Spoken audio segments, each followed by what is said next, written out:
Alors salut à tous, très content de vous accueillir dans cette nouvelle émission IMAG, donc spéciale Japan Expo 2023. Donc aujourd'hui, on est parti, donc on est jeudi, donc on vient faire donc les premiers retours. Donc là, je suis accompagné de Shadow. Salut Shadow. Salut à tous. Vas-y. Non, on va essayer de vous faire découvrir un maximum de choses pour cette année. Donc là, c'est le premier jour, donc on va faire le tour et on va vous montrer des choses. Alors bon, excusez de ma minerve, vu que j'ai une hernie cervicale, donc bon, on va essayer de faire au mieux. Mais donc, alors, toi Shadow, qu'est-ce que tu en penses toi, qu'est-ce que tu attends de ce Japan Expo? Déjà, je veux voir les nouveaux jeux vidéo. Donc voilà, si on peut tester des nouveautés. Et surtout le Samba d'Amimo. Et voilà. Et niveau manga, t'attends quelque chose? Non, rien en particulier, parce que, à part One Piece pour moi, mais bon, je suis déjà à la bourre. Bon nous ce qu'on va faire, donc un tour, on va vous montrer ce qu'il y a, on va vous donner des impressions de certains jeux. On a Samba di Amigo, on a vu qu'il y a Mickey aussi je crois. Castle of Illusion, on va tester, voir si on peut. Voilà, donc on va essayer d'y aller, on va faire un petit tour et on va vous dire ce qu'il y en est. Allez, c'est parti.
Et nous voici donc devant le stand donc Nintendo, vous voyez.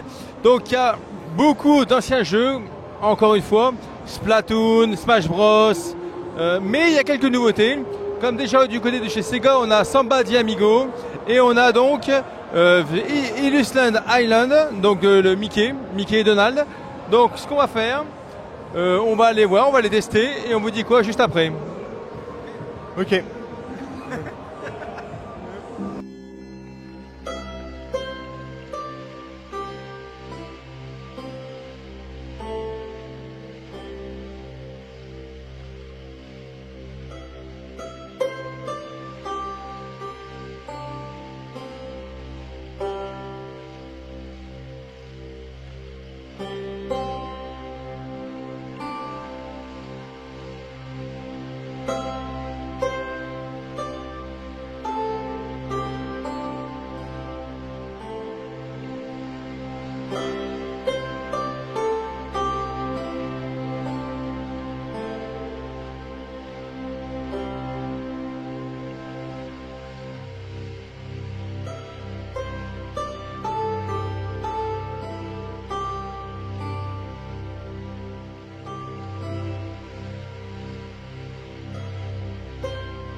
Donc nous revoilà.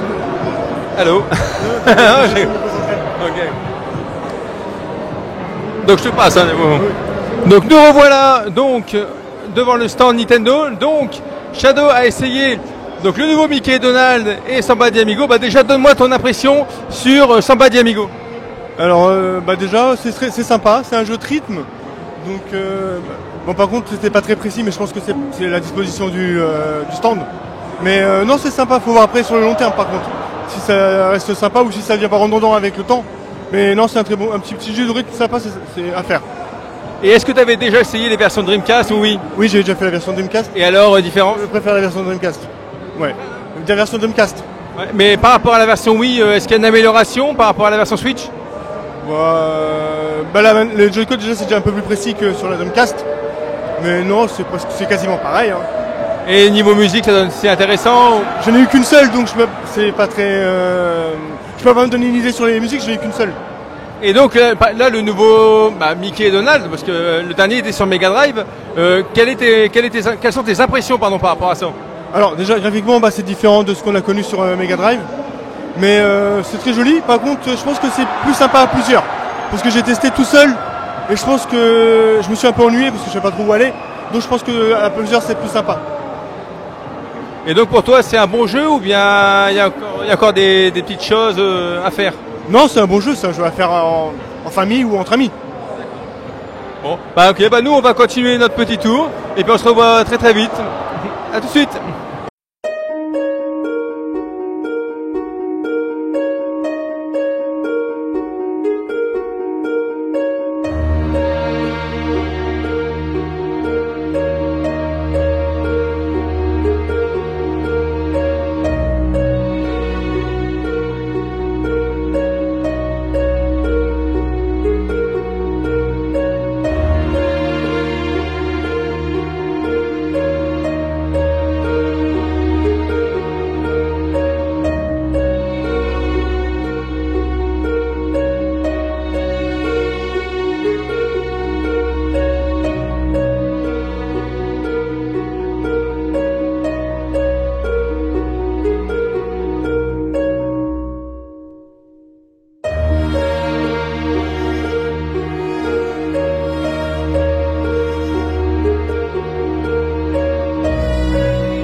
voilà à la fin de ce Japan Expo jour 1.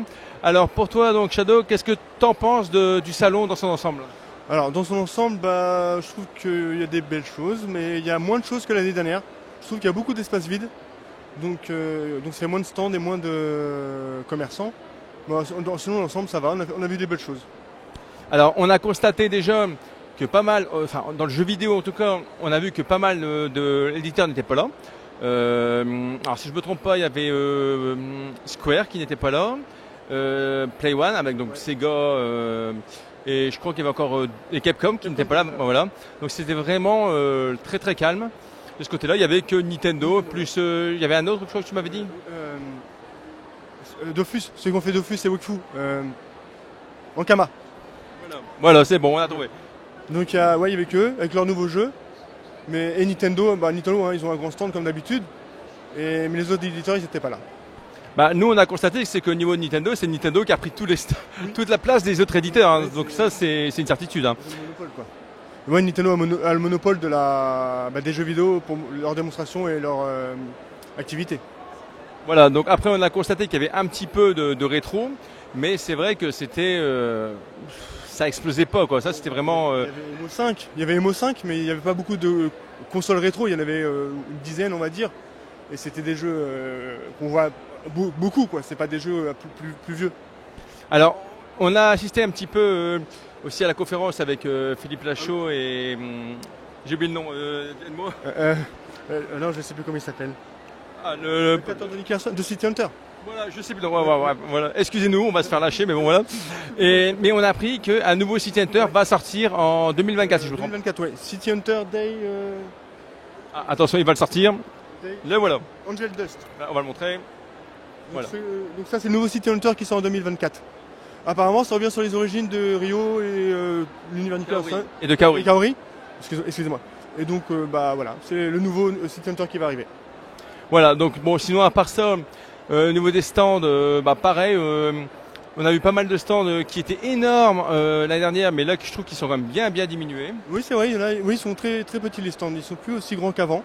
Mais je trouve que plus les années passent, plus les stands y rétrécissent et moins de choses ils ont à proposer. Voilà, après il y a eu quand même quelques expositions, dont justement City Hunter, Cat Size. Il y avait aussi un hommage de Leiji Matsumoto. Oui. Donc on a vu pas mal de choses par rapport à ça. Mais c'est vrai qu'après, à part ça... Après, il y a surtout les dessinateurs, tout ce qu'ils font, les dessinateurs de manga, tout ça. Donc après, tout ce qui est jeu... sans le manga, il y a plus, comme avant, c'est plus aussi grand, quoi. Voilà, et moi personnellement... Pour ce qui est des livres, tout ça, là je pense que les personnes auront ce qu'ils veulent, même pour les mangas, les animes. Après, c'est vrai que pour tout ce qui est jeux vidéo, personnellement, à moins que vous êtes ultra fan de Nintendo, sinon, moi personnellement, je trouve que vous allez être très très déçu de ce côté-là. C'est vraiment limité, quoi. Oui, c'est vrai. Il n'y a pas de PlayStation. Enfin, il y avait un petit stand à côté de Nintendo qui vendait des jeux PlayStation et quelques accessoires. Mais très peu, donc c'est surtout Nintendo qui a le monopole. Hein. De toute façon, quand tu regardes bien, Switch, il y en avait, PlayStation 5, il n'y avait rien, PlayStation 4, il n'y avait rien, et les Xbox, il n'y avait rien. Après, Xbox, c'est plutôt américain, mais il n'y avait rien, quoi. Il n'y avait que Nintendo. Donc, à moins que vous trouviez peut-être une PlayStation 1 qui se promenait dans le stand Demo 5, mais c'était tout, quoi. Donc voilà. Et encore, Nintendo, les jeux qui étaient sur le stand, c'est des jeux qui sont déjà sortis, entre guillemets. Il n'y avait que 2-3 jeux qui ne sont pas encore sortis. Donc la plupart des gens on les connaît déjà. Voilà, il y avait les Metroid Prime, il y avait le Mario Kart qui est là depuis 8 ans je crois. Ouais non mais lui il est toujours là, fidèle, mais c'est vrai qu'après c'était très limité quoi. Il y a Nintendo, on va dire limite que ça, enfin j'espère que ça va pas être comme ça encore au Paris Games Week parce que sinon c'est vrai que je trouve que ça tourne en rond quoi. Limite ils auraient pu mettre Wii Sport, c'était pareil. D'ailleurs je crois qu'ils avaient mis Wii Sport je crois. Donc, non, c'était le nouveau, c'est un de Switch Everybody. Qu'on voit à la télé là, le nouveau, avec les martiens et tout. Mais c'est vrai que là on voit quoi? Il y avait du Splatoon 3. Oui. Metroid Prime, Mario Kart, comme on a dit tout à l'heure. Smash Bros. Il y a eu Pikmin 4 aussi j'ai vu. Ouais, il y a une petite démo Pikmin 4, ouais. Mais sinon non, il n'y a pas de vraiment de nouveauté. Non, Nintendo franchement c'était limite, franchement voilà. Enfin bon voilà, donc la vidéo s'achève. Donc j'espère que vous allez aimer cette vidéo. N'oubliez pas donc de vous abonner et de mettre un pouce. Et si vous avez des choses à dire, n'hésitez pas à le mettre dans la description. On essaiera de vous répondre dès que possible. Et nous, on vous dit à très vite pour une prochaine vidéo. Ciao. Juste un truc. Ah, il veut dire quelque chose. Oui, je dédicace cette vidéo à Vianney, qui nous a quittés malheureusement. Donc cette vidéo c'est pour lui. Oui, tout à fait. C'est vrai que malheureusement notre community manager nous a quittés le début de semaine. Et donc de où il est, en tout cas, il devait être là avec nous.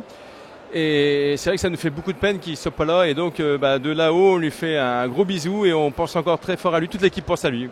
Voilà. Bon donc voilà, on vous dit à ciao et à très bientôt. Hein. Salut.